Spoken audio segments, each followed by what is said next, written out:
We are live. This is Literary Roadhouse, one short story once a week. I'm Tim. I'm Rami. I'm Anais. And I'm Gerald. And this week we are joined by author Tim Weed, whose short fiction collection, A Field Guide to Murder and Fly Fishing, made the 2018 Eric Hoffer Book Award Grand Prize shortlist. And he was a finalist in the short story category for the American Fiction Awards and the International Book Awards. Congrats. His first novel, Whirlpool's Island, was named to Bank Street College of Education's list of the best books of the year. Tim's writing has appeared in Literary Hub, Talking Points Memo, Colorado Review, and elsewhere. He teaches at Grub Street in Boston and the Newport MFA in creative writing. He's also the co-founder of the Cuba Writers Program and works as a featured lecturer for National Geographic in Tierra del Fuego, Spain, and Portugal. You can learn more about Tim and his work at timweed.net. A link is provided in the show notes. Welcome to the show, Tim. Thank you. Great to be here. Wow, busy guy. Mm-hmm. Yeah. I'm excited for the interview that we're going to have afterwards. It'll be on Patreon for our subscribers. Hint. Because it seems like a lot of your work has to do with like adventure in the outdoors. Yeah. I'm actually been talking about this a lot, about nature and fiction, and how and this is actually really relevant to this week's story too, but how the setting is really something that can transport you into a piece of fiction. Yeah. Well, that's a good teaser into the story. So if you want to learn more about Tim, listen to my interview of him on Patreon. On to this week's story. Gerald, take it away. Okay, today we are discussing Roman Fever by Edith Wharton. If you haven't read it yet, pause the podcast, read the story, and then come back. Edith Wharton tells the story of two American women, Mrs. Ansley and Mrs. Slade, who are holidaying in Rome with their respective daughters. Both of the women have lost their husbands, and the narrator reveals to us, through their relaxed dialogue and internal thoughts, that they've known each other for many years. Indeed, that they were holidaying in Rome before, when Grace Ansley became ill with Roman fever.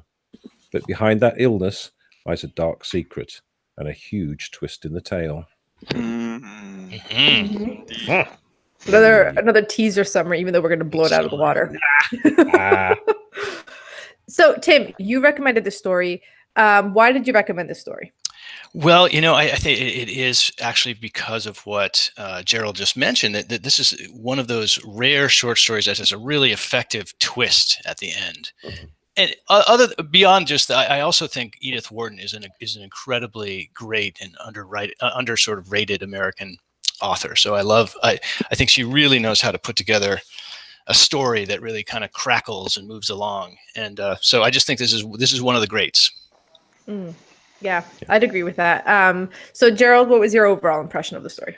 Yeah, I liked it. I don't normally like fiction written, 100 years ago or more. I prefer contemporary stories, but I thought this was really well written. That her description of the place of Rome and the actual setting where the two women sit on the balcony was really, really good. Very good indeed. I was transported there, and I felt I was with them, and I loved reading it. And then towards the end, I thought, oh, hang on, and that sort of huge twist in the tale was fascinating and really well delivered, I thought. Yeah, great choice. Yeah, Rami, overall. I'd say it was a really good story. It started out slow, but the ending, the twist ending and everything really pulled it together. Yeah. So, Tim, we always do overalls just to get a pulse for everybody, because sometimes we'll come in with really strong divergent opinions. But it seems like this week we all liked it. Okay. Which is a credit to Edith Wharton, because that doesn't always happen or rarely happens. Yeah. And so we're all talking about that twist at the end, but one of the things that I loved about it is building up to that twist. The way that she slowly starts to let you as the reader feel that something is amiss was so smartly done. Like, because at first Mrs. Slade seems so like sort of superior. She's the slightly more modern one in the world that these people live in. Mrs. Ansley's the stuffy one. So you're like, okay, you're thinking this is going to unfold in a way where, for some reason, in the beginning, I thought Mrs. Slade's going to somehow come out on top a little bit. And it's like, no. She's petty and jealous and horrible. And it's great. It's so good. Yeah. So I love that slow twist and the way that as a reader, you start to realize things like, oh, Mrs. Ansley never actually got sick because Roman fever isn't even real. Like just the little things that you start to learn as you move forward, I thought was brilliant. So Tim, you were saying that the description can really make a story, that the setting is really important. Can you elaborate on that?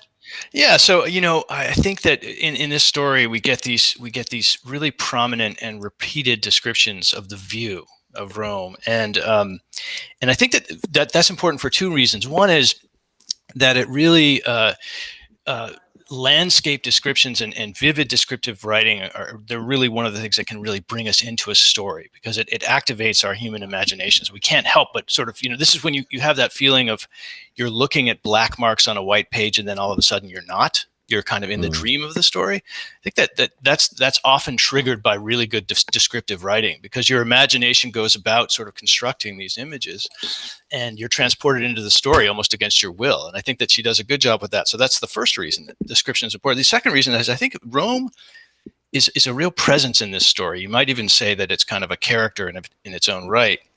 And I think it's, there's this quote where it says that the somewhat futile activities in the presence of the vast memento mori, which faced them. And so Rome is sort of like an objective correlative, for the glorious past of these women. It's like it represents their own glorious past, which is now dead, just like Rome's is. It's lost to them. It's history. The people who are living this story are the next generation. So the two women talking are sort of reflecting, and they're looking out of this view, which is this great dead city, sort of this glory that is no longer there, and that to me really is a stand-in for the lives of these two main characters. Yeah. So it's important. And it is, and they also talk about how visiting Rome, it would get passed down. They're like, our grandmothers had a hard time with our mothers. Our mothers had a harder time with us, right? And I just think it's interesting how that the way that they seem to think of it as evolving, but at the same time, if you listen to the story, what they did as teenagers isn't actually different than what their daughters are doing. There's a way in which they're constantly trying to, which happens more in the beginning of the story. They're trying to explain the story of themselves. I need to find that line again where she's saying like the explanation that we have for ourselves and for the people around us is never quite accurate. And that seems to also be a recurrent theme that I enjoyed as the story unfolded. Yeah. Absolutely. Yeah, I thought it was quite interesting that if they hadn't mentioned the daughters, who I presume were sort of late teens, early 20s, something like that, you would think they were much older than they were. But they must be, I would think they'd have to be sort of 50 at the oldest, but they seem to be 60 or 70 or something by the way they talk and the actions of them. And their husbands are both dead, so they're both widows, which is also really important to the story. Yes. Yeah. So really, the glory of their lives is gone. Yes. Yeah. And which again is very much of this time and of the society, right? That the fact that these women, it's Mrs. Slade is looking at Mrs. Ansley as a bit pitiful in widowhood, while not really recognizing the way that her fall, like it mentions how Mrs. Slade's fall was greater, that without her husband, there was a bigger difference in her position in life. And yet she still feels the need to try and hold something over Mrs. Ansley, like maybe my fall was greater, but Mrs. Ansley was always boring, right? Right. Yeah.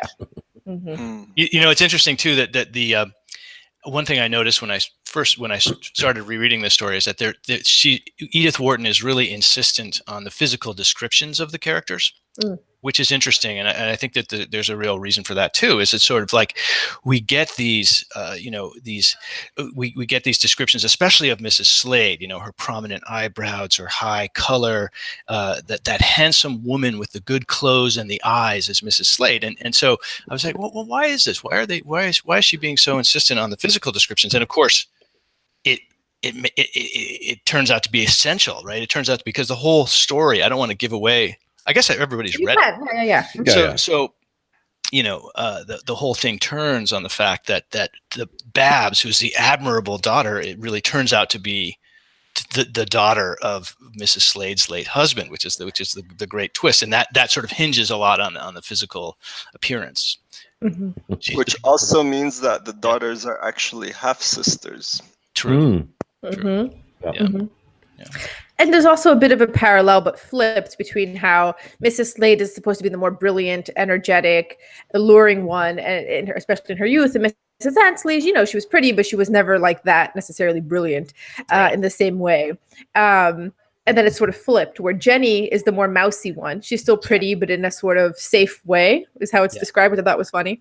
Yeah. And Barbara is the more brilliant one, which is Mrs. Ansley's daughter. And the way that's flipped, and how that's so important. And I think, especially at this time and in the society, that difference is really important. The kind of woman that you're supposed to be. And I did some research on Edith Wharton, and she was always bucking against the kind of woman that you're supposed to be in that society. Right. So there's a lot of, which is why I thought initially that Mrs. Slade was going to be the victor, because I was like, I almost feel like Edith Wharton must identify more with the Mrs. Slades of the world. Somebody who's trying to be a little bit bigger, a little bit more colorful, a little bit more brilliant, more educated, more modern. And then all of a sudden Mrs. Slade's on the bottom. That was a bigger twist for me because of who Edith Wharton is, which I do too much of. Think about the author, but I do. But it's also it's a satisfying twist in a way too, because we tend to cheer for the underdog, and Mrs. Ansley is definitely the underdog. Mrs. Slade, first of all, we see most of the story from her point of view, and she thinks of herself as far superior, and so we think she's going to win. So it's kind of satisfying when in the end it's Mrs. Ansley who kind of wins. Yeah. It's kind of interesting because that twist was handled so well. Quite often, twists in the end of stories, into stories, can be quite sort of unsubtle and quite jarring, and in trying to get a surprise, it just seems to jar the reader. But it was so beautifully presented through the characters, but no less surprising and enlightening and delightful because of it. Mm-hmm. Yeah. And I think part of the reason why also it didn't feel too out of left field is because there were clues, right? The fact that Mrs. Ansley got married 2 months later, very quickly, shotgun wedding style. And then, but at this point, I'm like, Mrs. Slade is also being willfully ignorant when it's did she really get sick with Roman fever when no one else was getting sick with Roman fever in your peer group when you were teenagers and everybody was out late at night? No, she's definitely pregnant. And 2, the very quick marriage. I like how Mrs. Slade justifies it as, at the time I thought you were getting married very, very quickly in order to sort of have one up on me, like just sort of beat me to it. Right. It's all about her, the sort of self-centered, willful ignorance to just sort of ignore all the little clues that as a reader we're picking up. Yeah. No, it's really well delivered. I thought that.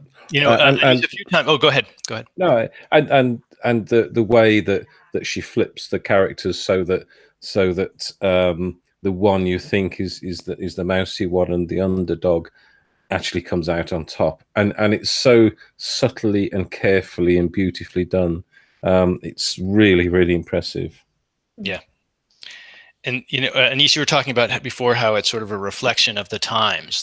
This is definitely it's a story of the time. So this was at the early part of the 20th century when the marriage was very traditional and everything else. But the fact that the husbands are dead, the fact that these two women are looking out on Rome as sort of, and Rome to me sort of represents the dead glory of the past, means that they're really living vicariously through their daughters. And then, it's their daughters that they're thinking about, and that's sort of where their joy in life is coming from right now, which really increases the stakes given the ending, because it matters a great deal who the daughter's father is, because this is the main thing in both of these women's lives. The daughters are sort of like their vicarious representatives, now living a life that to them is no longer available. Yeah. And Mrs.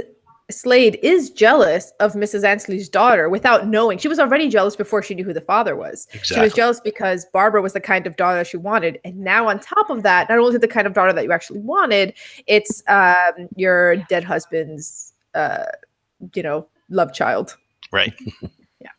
Yeah. That's what makes that twist especially satisfying, is because so much of the story, we see how Mrs. Slade is very jealous because of Barbara. Even though there's one funny line where she was like, if I was chronically ill, though, my Jenny would be the best. Like, maybe you should value that more.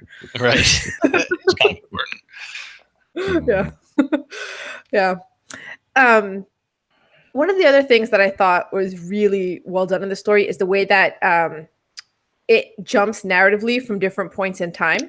And it's mostly sticking to two, but there's a few other ones. There's also just sort of like the glossy one of the women living in New York and how they lived across the street from each other. So all these different periods that Edith Wharton jumps to in her writing without ever losing you as a reader and without having to heavily signpost any of those jumps. And that's such a skill. Yeah. Yeah, she's amazing. Yeah, and she does point of view switches too, which normally, as you know, as you would see a piece of writing, you would critique it and say, no, you can't jump points of view character like that. But she does it, and it's okay, and you go along with it. You're just sort of sucked into the story.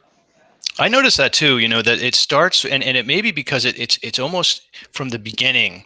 I mean, there's a saying, about novels and stories that you have to teach the reader how to read the story in the first, couple of paragraphs. And she does that because she starts with kind of a wide point of view that it's really a form of omniscience. She's starting with this omniscient point of view, and then she narrows in. And then for a while, she gives us both ladies' points of view at the same time. She says and for a few moments, the two ladies who had been intimate since childhood reflected how little they knew each other. So we're getting the story is being told from the point of view of both at the same time, which is unusual. And then she says, so these two ladies visualized each other, each through the wrong end of her little telescope, which is a wonderful line. But it reflects the sort of point of view that it's giving itself this flexibility to see things from a distance and to see from both ladies at once, or to see it closely from one point of view or the other. So it's I agree. It's a really interesting point of view story. It can see things from a cold distance, and it can also go, as deeply as it wants to into the thoughts and emotions of each of the characters. It even starts, to your point, so distant that it doesn't actually name Mrs. Slade or Mrs. Ansley for a while. For a long time, it's just her companion, the dark lady, the other lady, before it ever gives them names. Which actually, I have to say, that whole thing about teaching the reader how to read, I had to read the first paragraph a few times over because it just felt so removed. It's just two American ladies of it just took a little while before I was like, okay, I understand the style now, and could just sort of run through it without ever having to pause again. Because I did take that moment to be like, okay, how is she writing this? And then it was worth it when I did that. But it starts I wouldn't say clunky, but just like, just really, I don't know what the word is. Not quite like confusing. Just, I wasn't sure what the focus was as a reader. I didn't know am I latching onto the girls? Am I latching onto the women? That's the part that I wasn't quite sure what to do in the beginning. Which I think, is effective when, as the story unfolds, you start to learn who is the focus of the story. It's almost surprising when it's not the youth, right? I was almost relieved when it was the older women. Yeah. Rami, I think what you just said is a reflection of the time too. The fact that back then readers were much more used to reading stories from an omniscient point of view. These days, most contemporary stories are really written from either a first person or a third close point of view, where we're used to being plunged right immediately into the deep perspective of one character. So it seems a little odd. It takes a little getting used to go back to that old omniscient style. Yeah. And that's kind of interesting. Do you think, Tim? Do you think that's just something that's a fashion, or do you think there's an underlying reason for that we as a society aren't as patient with writers now, and we want to be punched in the gut with the story straight away rather than have it sort of unfolded upon us? Yeah, I don't know. It's an interesting question how much of it is fashion and how much of it is sort of reflection of societal forces. I mean, there are people who have said that omniscient is no longer a valid point of view in fiction because there's no longer, we no longer have the ability to have the godlike perspective that we once did. That our sort of perspective as human beings is more atomized, and therefore, first person and close third are points of view that are more suited to our age. I don't really buy that, actually. I think there's some great fiction that's coming out that's in omniscient. I mean, if you look at the fiction of Arundhati Roy, for example, or Anthony Doerr, All the Light We Cannot See. These are wonderful contemporary books that are written in the omniscient point of view. So I think it's just, I think actually it's probably just more a question of fashion. I'm on a bit of a hobby horse to try to bring omniscience back because I think it's great. I think you're right that it's fashion. And I think the reason why we've had this fashion, we've had it for so long, is I actually think it's the dominance of the camera. I think it's movies and TV shows are shaping the way that our imagination works. So before you had a lot of movies and TV shows and all of you're reading, like most of your sort of entertainment consumption was through books, and you're reading omniscient. That's what you're learning. Now we tend to write the way that we would see things in a movie. I think that's what it is. Good point. Yeah. Interesting. Robbie, were you going to say something earlier? Yeah, I think just listening to people's comments, it's interesting how we kind of pit Mrs. Slade and Miss Ansley against each other as if they're in some kind of competition and thinking about who's winning or losing, even though they were just, sitting and conversing. It wasn't made out to be like an explicit, I guess maybe like competing socially or something, but it was kind of a more reserved, nonchalant sort of confrontation. I think it was, but you could tell there was an underlying tension. Just occasionally, she drops little things in, and you think, oh, there's a little bit of competition between them, a little bit of conflict. Well, Mrs. Slade certainly thinks of it as a competition. I mean, her perspective is certainly that she is in social competition with Mrs. Ansley for sure. I don't know if Mrs. Ansley feels that. Yeah, I think maybe Mrs. Ansley, for the past few decades, has been a bit wounded by and embarrassed by that history. She didn't want necessarily to befriend Mrs. Slade because of the secret. This wasn't something she wanted to get close to, because Mrs. Ansley is very reluctant to give us that twist at the end. Mrs. Slade keeps goading and goading and goading until finally she's like, well, I had Barbara. And off she goes. She basically floats away. Yeah. Which is another reason that it's so satisfying. It's like, okay, Mrs. Slade kind of pushed and pushed and pushed, and finally, this underdog Mrs. Ansley just lays this thing on her, and she's like, it's great. And she moves away first. She moves away ahead, and just everything about it is so nicely done. She says, I had Barbara, she said, and began to move ahead of Mrs. Slade toward the stairway. So as if she now has the upper hand.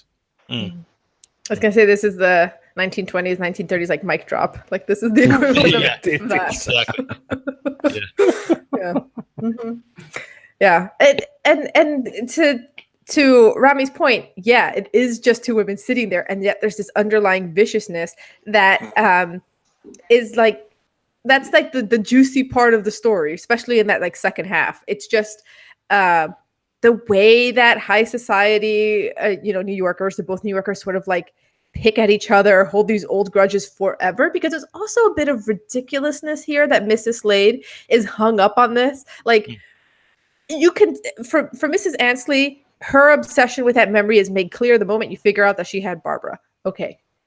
But for Mrs. Slade, it's like, why are you still hung up on this? And I think it's that ridiculousness that makes that first of all makes her come up into that much more satisfying, and second of all, it's just like a sharp like zoom in to like the morality and the lifestyle of that culture. Here they are in Rome. They just ran into each other at the hotel. They weren't planning this, and it doesn't matter. It's a perfect opportunity for Mrs. Slade to bring up these old grudges that, from her point of view, it's somebody was once in love with my husband and I won. Like, why is she mad? That's so good. And like I said, I did research on Edith Wharton for the game at the end. It's going to be an Edith Wharton quiz. And she was always writing about socialite, like New York socialite morality, lifestyle. Like, that was what she understood and wrote about so well.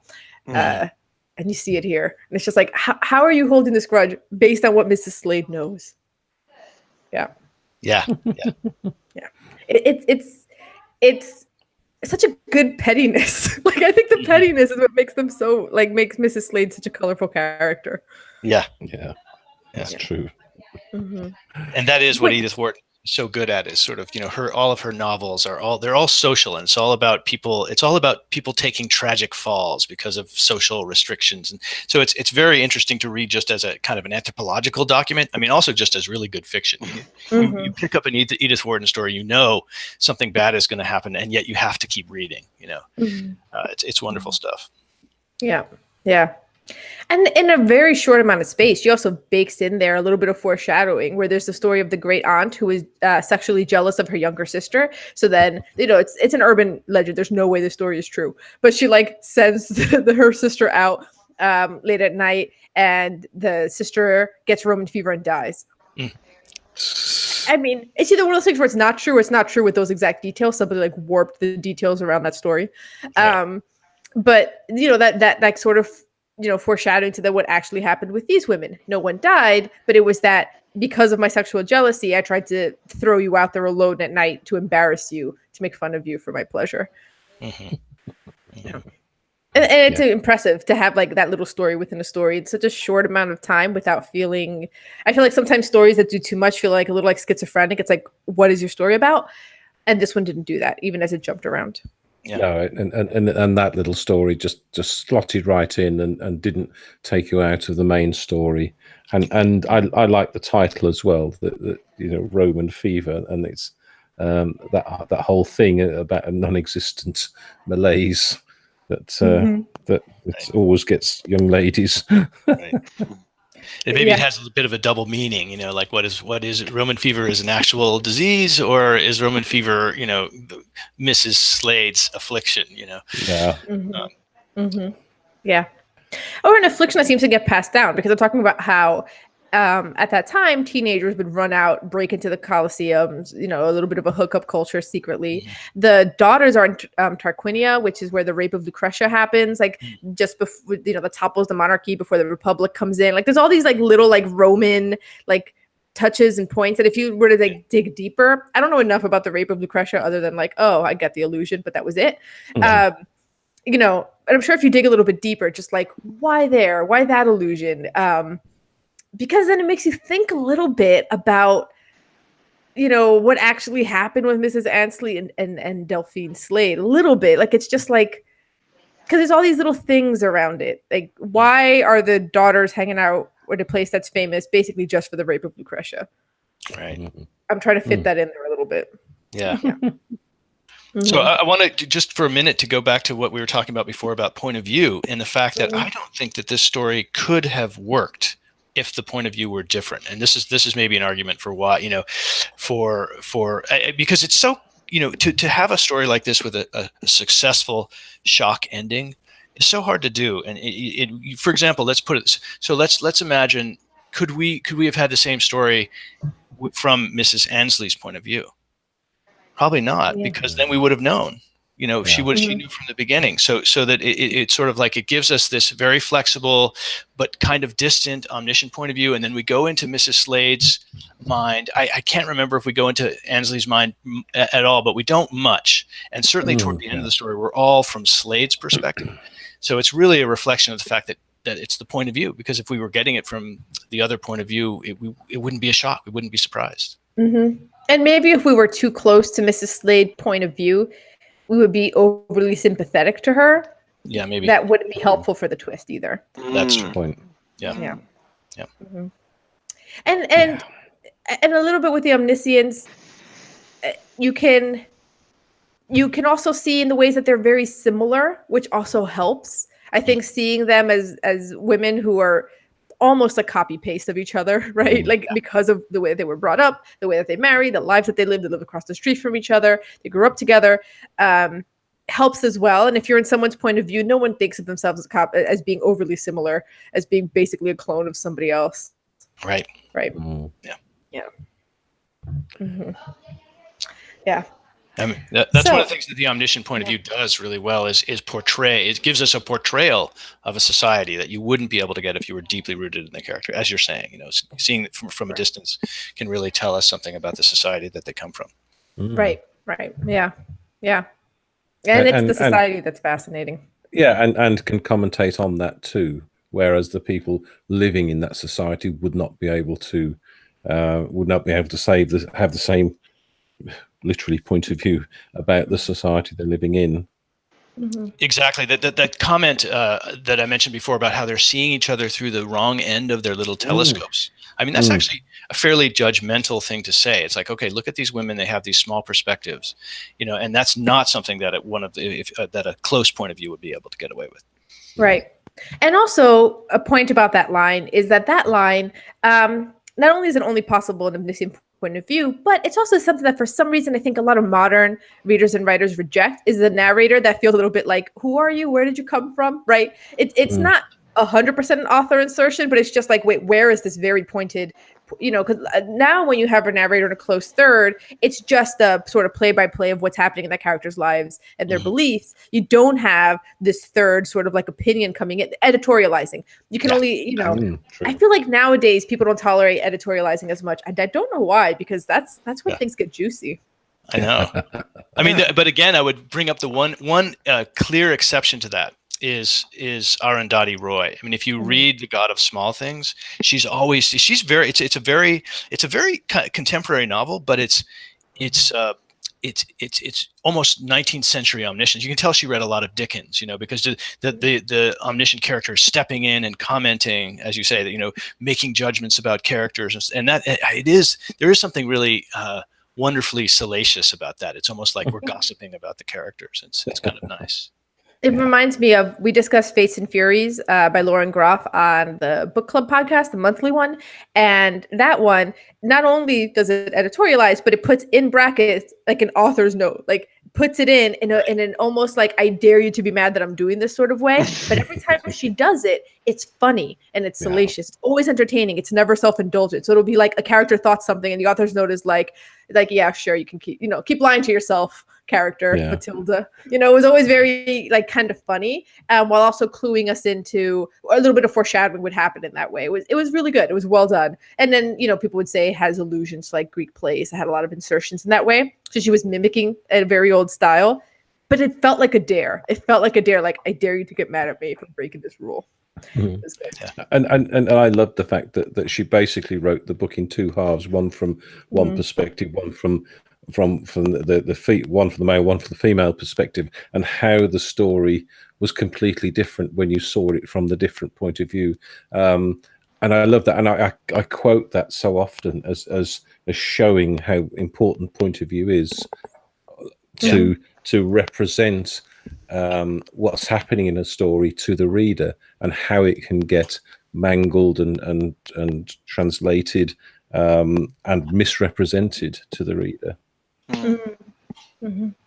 And this story had that as well. Without going into either point of view, from an omniscient point of view, we still saw how a story was different from Mrs. Ansley's point of view and from Mrs. Slade's, without either getting close to either one.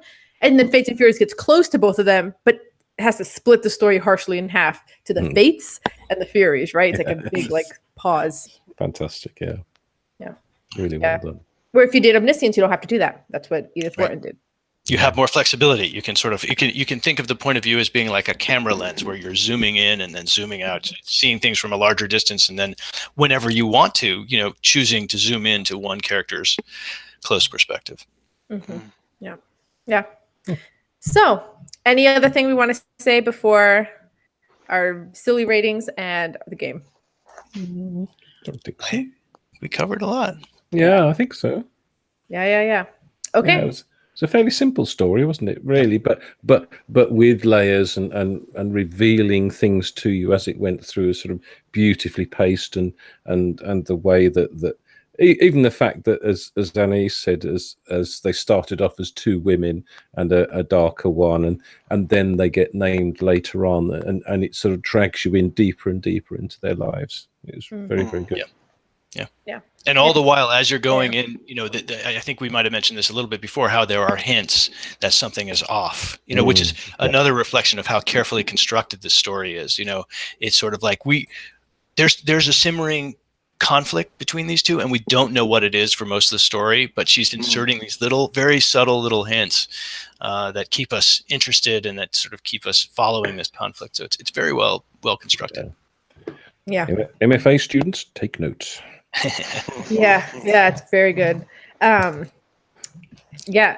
And the other thing I was going to say is, to Gerald's point, it's straightforward, and yet it's not. That's what I was saying about how it jumps around to different places so well. So for anyone who's like looking, sometimes like if you're writing, you're like, wait, how do I do a flashback without it being clunky? Study this. Yeah. Yes. Yeah, because basically it's two women on a balcony in Rome, and it's very, very, well, it's sort of claustrophobic, but then she doesn't make it claustrophobic because she references things outside that balcony, both physically and in time as well. So it never, it's such a tiny space for them to be in, but it feels much bigger. Well, we're also looking out at the scenery of Rome, which is really that. I think that fights against the claustrophobia too, and in addition to giving us this real sense of Rome as a character in the story. Oh, sure, yeah.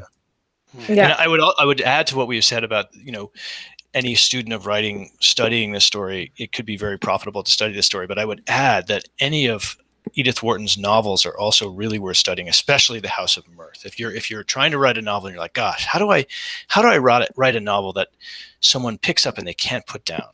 Analyze House of Mirth. It is a beautifully constructed novel. You pick it up, and from the beginning, you're filled with this sense of dread, and yet you have to. It's like a train wreck. You know it's coming, but you have to read on. It's an amazing novel. And also, to your point about Rome being a character, the first chunk where it's just them sitting throughout the day, nothing happens. And the only time where the conversation starts to happen is when the bells start ringing, the sun starts setting, it's very brilliantly light, and then it gets dark. And then, so that's happening as well. The time and the sun and the colors of Rome move with the arc of their like social struggle. Yeah. Absolutely. Nicely observed. Yeah.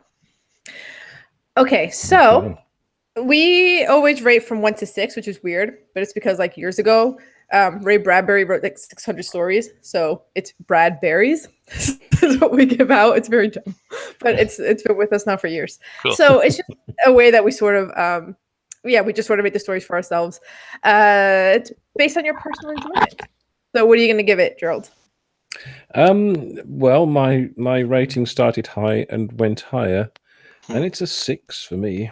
Max, yay, good. Yeah, but it's just so much to this story. You can just keep on going and going and going. It's lovely. It's so good. Rami? I really enjoyed this story as well. I'll give it a 5, just because the start was a bit slow, and I get the intent of the whole build up, and I think what you were saying, Anais, about the difficulty of knowing who to focus on and stuff. But overall, great story. Tim? Well, since I picked it out, I probably should just give it a 6. That tends to happen. And I will give it. I will give it a 6 because I have to say, I read a lot of short fiction. As a writer of short fiction, I read a lot of short fiction. It is rare for me to read a short story that I feel really excited about. And when I first read this, I was like, yes, this is a story that I'm excited about. I think that what she pulled off was impressive. And so, yeah, I'll give it a 6. Yeah, me too. It's a 6. And I'll say that tends to happen when we have guests on here, because since guests are picking a story they're already passionate about, they tend to be some of our best stories. Because otherwise we pick sort of blind and we'll stumble our way into 6s and stumble our way into some that we're just like, why did we read that? So I can imagine. There's a lot of it out there. It's really hard. Writing short fiction successfully is a very hard thing to do. Literally short fiction. Find a story that pulls it off. It's special. Yeah. We have stories where Rami says, "How low can I go?" Does it have to my be favorite review from Rami still? So Tim, since you're new to the show, Rami, I say he's our most impatient reader, which isn't a bad thing. It just means your story needs to really knock it out of the park to grab him. Right. And once Rami's rating was, I give it a 1 because technically it had words. Well, okay. That is tough. Yeah. But that's why guest stories are so great. They're basically curated. So it's time for the game. So you're each going to submit a story. I'm going to host the game. And then the winner, we're going to read your story next week. So what are you submitting, Tim? I will submit. I don't think you guys have read this so far, but maybe you have. Ray Bradbury's The Sound of Thunder. Ooh. Perfect. No, we haven't. Okay. Okay. Rami? I'm resubmitting The Signal Man by Charles Dickens. Okay. And I'm going to a Nigerian story. No idea what it is. It's written by, and excuse the mangling of the name, Echizuna Chukwu Nduka, and it's called The Chase. Okay. So this is one of my true or false quizzes where I make facts up. So it's about that's Edith so Wharton. hard.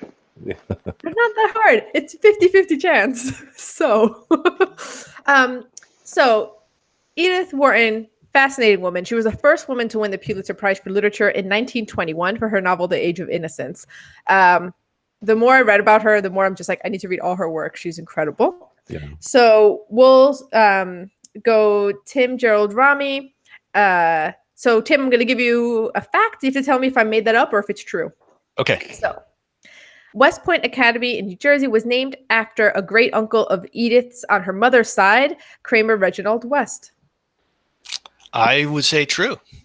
False. Oh, Yeah, I know. that was a good But I know. It's based on a slightly true one, which is Fort Stevens in New York. Her great-grandfather on her mother's side is a Stevens, and it was one. named I after should have him. known better. Yeah, so I Good one. fubbed that.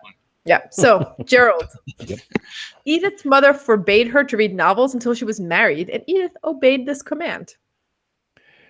I don't think she'd obey it. So false. It's true. No. Apparently. Yep. She read like exclusively nonfiction before that Wow. because her mom said, that reading novels is frivolous and would ruin a young woman's marriage prospects. But she did get married pretty young, I think, didn't she? Yes. Yeah. She got married pretty young. She married twice. Okay. Yeah, these true and falses from Anais are a lot harder than they sound. Yeah. That's what I was worried about. Rami. Edith's maiden name was Jones, a prominent real estate family. The saying, keeping up with the Joneses, is said to refer to her father's family. Ooh, would be interesting. True. It is true. Really? Isn't that wild? Wow. Yeah. I didn't know you had that phrase over there, but yeah. Yeah. So it's Apparently it started here. fantastic. So, Tim. At age 15, her first published work appeared, a translation of a German poem. Her family did not want her name to appear in print, so it was named. So it was published under the name E.A. Washburn, a cousin of Ralph Waldo Emerson, who supported women's education. Okay, well, maybe I'm gullible, but I'm going to say that's true. That's true. Yep. She also got $50 for it, translating a German poem. Wow. That's good. Yep. Oh, and also at the age of 15, she secretly wrote a 30,000-word novella, Fast and Loose. What? Yeah, she didn't start like professionally publishing stuff under her own name until she was in her 40s. But when she was young, she would sneak stuff in, and her dad helped her publish some things under fake names. Yeah. Brilliant. Wonderful. So, Gerald.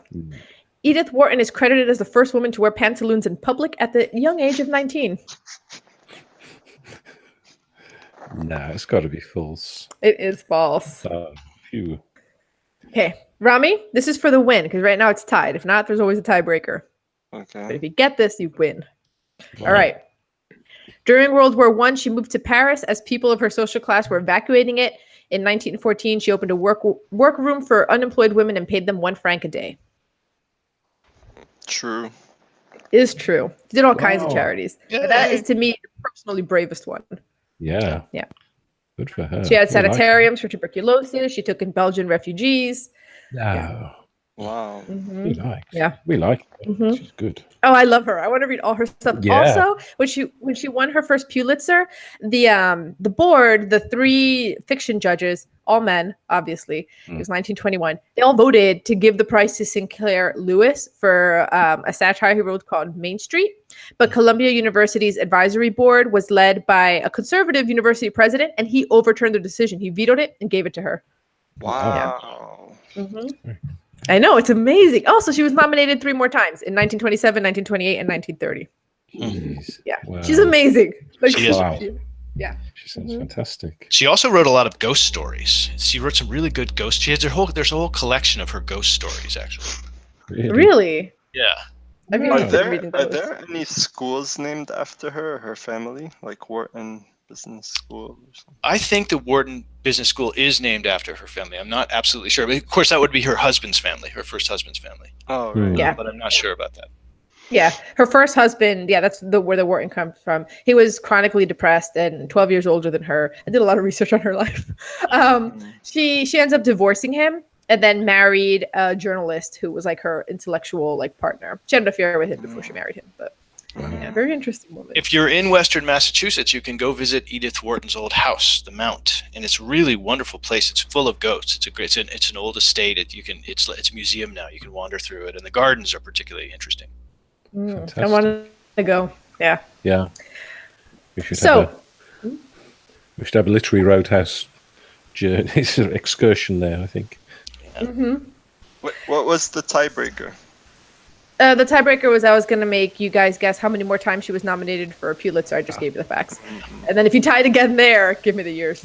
Whoa. That would have been tough. Yeah. Yeah. Okay, so Rami, what are we reading next week? Next week we'll be reading The Signal Man by Charles Dickens. Yeah. Okay. But before you go, sit with us in the comments section at literaryroadhouse.com and share your thoughts on this story, especially those opinions that will shake us to our core. You can also upend our understanding of the story on Twitter at Lit Roadhouse or our Facebook group of fans, Literary Roadhouse Readers. We're not sure if Roman fever is a real phenomenon, but book fever certainly is. If you caught the bug, join the Literary Roadhouse Book Club, where we discuss full fiction novels every month. And lastly, we need to fly to Rome for, deep literary reasons. Help cover our totally legitimate literary research and podcast expenses by making a contribution on patreon.com/literary roadhouse. Every bit helps. And as always, share this podcast with your dead husband's secret baby mama. Until next time, read a good story.